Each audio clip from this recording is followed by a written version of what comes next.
Hello everybody. I am Dr. Neeta Chavan from Bharati Vidyapeeth deemed to be university. Today we are going to see one other poison, that is asphyxian poison. From that group we will see today carbon monoxide. So carbon monoxide, the main classification that it is a gaseous poison, asphyxian. Mainly it produces the respiratory embarrassment.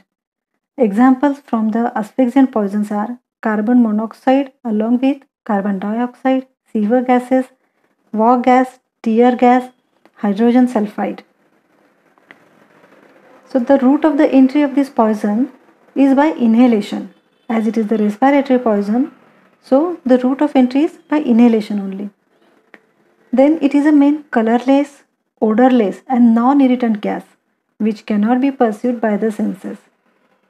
So carbon monoxide, it doesn't have any specific color, not having any specific odor, and it doesn't produce any irritation in the respiratory tract also.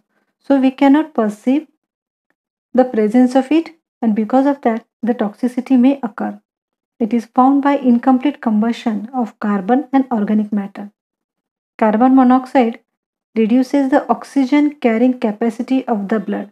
So that is the main action of the carbon monoxide, that when it get inspired, it reduces the oxygen carrying capacity of the blood.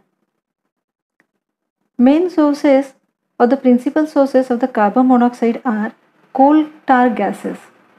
When the coal burns, and which are the gases comes out, so it gives rise to the carbon monoxide more. Then explosion of the domestic gas. One of the gases from explosions, diesel and petrol engine exhaust. Commonly when we see that the cars and all the vehicles, when they are running on the road, it produces much more engine exhaust, and it contains maximum amount of the carbon monoxide. So that's why it produces much more air pollution. That air pollution is of the carbon monoxide content more. The next source, it is burning of the oil lamps, fire in the forest. Even in the burning houses, it produces carbon monoxide more. Large lamp oils and the gas heaters also produces carbon monoxide. Then now we will see the pathophysiology of it. So pathophysiology of the carbon monoxide poisoning will be, first the action it is that we say carbon monoxide combines with the hemoglobin and it forms the carboxyhemoglobin. As we have said that carbon monoxide will get inhaled through the respiratory tract, it goes, we all knowing that the oxygen and carbon dioxide exchange occurs in the lungs, so that carbon monoxide when get inhaled, it combines with the hemoglobin and it forms the carboxyhemoglobin. So that is its first action. Then next it is, this carboxyhemoglobin is incapable to carry the oxygen. So thus it results into the anoxia. So anoxia is loss of or the lacking in oxygen content. Then it leads, because of that anoxia, it leads to the vascular wall weakening. So it produces weakening of the vascular wall because of that anoxia. So see how the action occurs. First the carbon monoxide get inhaled through the respiratory tract, then it goes into the lungs, it get combined with the hemoglobin, it forms the carboxyhemoglobin. That carboxyhemoglobin is not able to carry the oxygen, and so it produces the anoxia, and that anoxia results into the weakening of the vascular walls. Then because of that, as there is a lacking in oxygen, there is a degeneration of the nerves which may leads to the affection of the brain, heart and kidney. So the simple thing when we say that the air pollution or the carbon monoxide much more in the air, how it affects our nerves, even the brain, heart and kidneys, the vital organs. Then we will see the signs and symptoms of it. So first signs and symptoms that is occurs, it is depending upon the saturation of hemoglobin with the carbon monoxide. So how much carbon monoxide is present in our body hemoglobin, according to that percentage we get the signs and symptoms. So when it is 0 to 10%, there will be no appreciable symptoms. But when the concentration increases in the blood up to 10 to 20%, So there will be shortness of breath on exertion, mild headache, lassitude and flushed skin starts occurring. When it reaches to the 20 to 30%, then that headache increases, which was previously mild headache, so it increases up to the throbbing headache. Then it produces buzzing in the ear, breathlessness. Previously it was a shortness of breath on exertion, but now when the concentration increases up to 20 to 30%, it produces throbbing headache along with that breathlessness, muscular weakness and incoordination. Then there will be dulling of the senses. When concentration again further increases up to 30 to 40%, that throbbing headache increases up to severe headache, dizziness, nausea, vomiting. Even there will be collapse on the slightest exertion. Breathlessness is increased. Then it produces mental confusion, impaired judgment.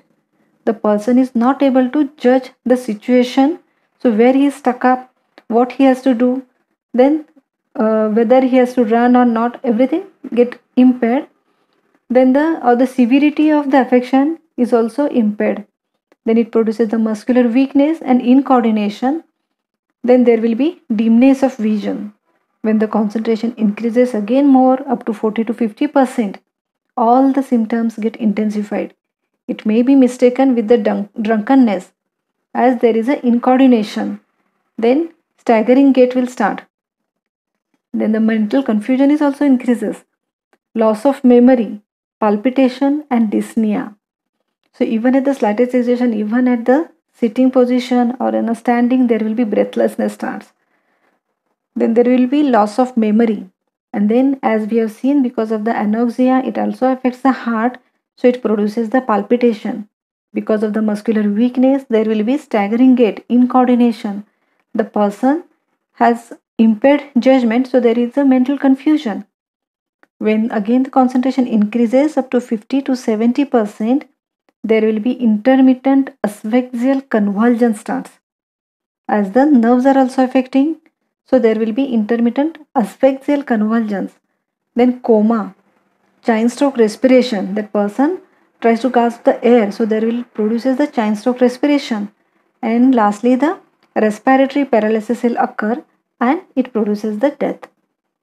So then when the concentration increases above 70%, there will be rapidly fatality due to the respiratory arrest. So here in a picturized format, you can see the signs of carbon monoxide poisoning. So initially there will be headache, dullness, then slowly as the concentration increases, slowly the symptomatology starts increasing. So first then there will be mild headache which increases up to the nauseating feeling, vomiting. Then there will be dizziness, ringing in the ear. Then the person starts breathlessness. Then the collapse condition with the staggering gait, and there will be loss of consciousness. So we'll see the fatal dose and fatal period. So whenever the concentration is 0.1%, the fatal period will be 2.5 to 3 hours. When it increases up to 1%, even by increasing the 1%, it produces the fatal period of 15 to 20 minutes. So the treatment, we will see in the treatment, as it is the respiratory poison, that is through the asphyxiant and through the respiratory route, the person or the patient must be removed at once to the fresh air and body. No further treatment may be necessary if the patient is conscious and breathing. So see, first immediately remove that person to the fresh air, then see whether the person is conscious or not, whether his breathing is normal or not. So usually the treatment is not required if the person is conscious and he is breathing normally. Then sometimes there may be required artificial respiration. So giving the oxygen, it speed up the elimination of carbon monoxide from the body. Artificial respiration is necessary if the breathing is even slightly irregular. If the person starts not the chain stroke breathing, but if that person starts breathlessness even on exertion or any irregularity in the breathing, then immediately artificial respiration should be provided. After normal respiration has returned, the patient should be kept at absolute rest till all the acute symptoms disappears. So even if the normal respiration returns, if the person started breathing normally by giving the oxygen or without giving the oxygen, then also the person should be kept at absolute rest. That doesn't mean that person should move here and there, and no, he should be advised to take absolute bed rest till all the acute symptoms disappears, because we have seen that carbon monoxide produces anoxia and it also affects the nerves also, heart also, kidneys. So the vital organs are affected.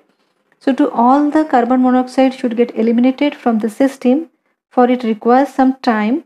So for that purpose the person should be kept at the absolute rest along with his normal respiration. Then in a postmortem appearance, we can see external and the internal examination. Externally, there will be fine froth may be seen at the mouth and nose.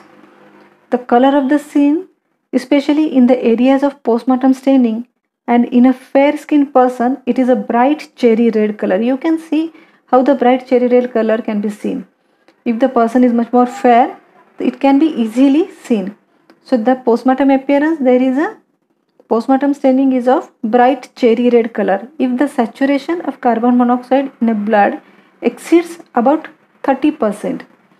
Below 20%, such coloration is not visible because it is just the level between asymptomatic to a mild symptoms.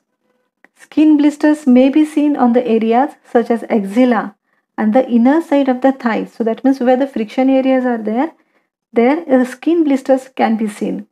The lesions are due to hypoxia. Then the internal appearance, blood, tissues and the viscera are of bright red cherry color if there is a 5 gram carbon monoxide hemoglobin per 100 ml of blood is there. Brain may be edematous because of the anoxia. The brain shows the edematous changes and the petechial hemorrhage may be seen on the meninges. Lungs may be edematous or it shows a bronchopneumonia. Now the medical legal aspects, we will see. In a medical legal aspect, suicidal if a person connects a tube from the exhaust to the nostrils or remain near the exhaust pipe in his garage with doors closed. So usually in India or in nowadays everywhere, this type of suicidal attempt is very rare. Accidental poisoning may occur because of the exposure to the gas due to leakage from the sources of domestic supply or burning of the buildings, and the explosions is confined spaces such as in the mines. If the person gets stuck up over there, then in such conditions accidental poisoning by carbon monoxide is possible. So thank you.